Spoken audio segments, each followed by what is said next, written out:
CPM സഹയാത്രികനും സംവിധായകനുമായ PT കുഞ്ഞുമുഹമ്മദിനെതിരായ ലൈംഗിക പീഡന പരാതിയിൽ സർക്കാരിനെതിരെ രൂക്ഷ വിമർശനവുമായി പരാതിക്കാരി ആശ ആച്ചി ജോസഫ്.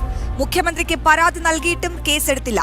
മാധ്യമങ്ങളിൽ വാർത്ത വന്നതിനു ശേഷമാണ് FIR ഇടാൻ പോലും തയ്യാറായതെന്നും ആരോപണം. കുഞ്ഞുമുഹമ്മദിന്റെ അതിക്രമം ബോധപൂർവമായിരുന്നു, സഹതാപമല്ല, സമൂഹത്തിന്റെ ഐക്യദാർഢ്യമാണ് വേണ്ടതെന്നും പരാതിക്കാരിയുടെ തുറന്നെഴുതി. നിശബ്ദയാകാൻ ഒരുക്കമല്ല എന്ന തലക്കെട്ടോടുകൂടി എഴുതിയ ലേഖനത്തിലാണ് തനിക്ക് നേരിട്ട ദുരനുഭവം തുറന്നു പറയുന്നത്. ലൈംഗിക അതിക്രമത്തിൽ പരാതി നൽകിയ ദിവസങ്ങൾ പിന്നിട്ടിട്ടും സർക്കാർ നടപടിയെടുക്കാൻ തയ്യാറായിട്ടില്ല. ദിവസങ്ങൾക്ക് ശേഷം മാധ്യമങ്ങളിലൂടെ വാർത്ത വന്നതിന് പിന്നാലെയാണ് FIR രജിസ്റ്റർ ചെയ്തത്. പരാതി നൽകാതിരിക്കാൻ നിരവധി പേർ പ്രേരിപ്പിച്ചതായും ആശ സച്ചി ജോസഫ് തുറന്നെഴുതുന്നു. ഒരു വർത്തമാന പത്രത്തിൽ നൽകിയ ലേഖനത്തിലൂടെയാണ് പരാതിക്കാരി സർക്കാരിനെതിരെ അതിരൂക്ഷ വിമർശനങ്ങൾ അഴിച്ചുവിട്ടത്. തനിക്കെതിരെ നടന്ന ലൈംഗിക അതിക്രമം ബോധപൂർവമാണ്. അതിക്രമം ഒറ്റപ്പെട്ട പെരുമാറ്റ ദൂഷ്യമല്ല. സ്വന്തം സ്ഥാനത്തിന്റെ അധികാരപരമായ നേട്ടം എന്താണെന്നറിയാവുന്ന ഒരാൾ ബോധപൂർവം ചെയ്ത പ്രവൃത്തിയാണെന്നും ആശ വ്യക്തമാക്കുന്നു. താൻ ഇര, അതിജീവിത എന്നീ പ്രയോഗങ്ങൾ കേൾക്കാൻ ഇഷ്ടപ്പെടുന്ന വ്യക്തിയല്ല.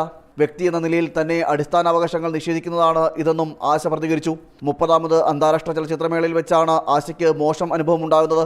മേളയുടെ ചെയർമാനായിരുന്ന PT കുഞ്ഞുമുഹമ്മദ് ഹോട്ടൽ മുറിയിൽ വെച്ച് മോശമായി പെരുമാറിയെന്നാണ് കേസ്. സ്ക്രീനിംഗിന് ശേഷം ഹോട്ടൽ മുറിയിൽ തിരിച്ചെത്തുമ്പോഴാണ് കുഞ്ഞുമുഹമ്മദിന്റെ അധിക്ഷേപം. തുടർന്ന് മുഖ്യമന്ത്രിക്ക് പരാതി നൽകിയെങ്കിലും കേസെടുക്കാൻ വൈകുകയായിരുന്നു.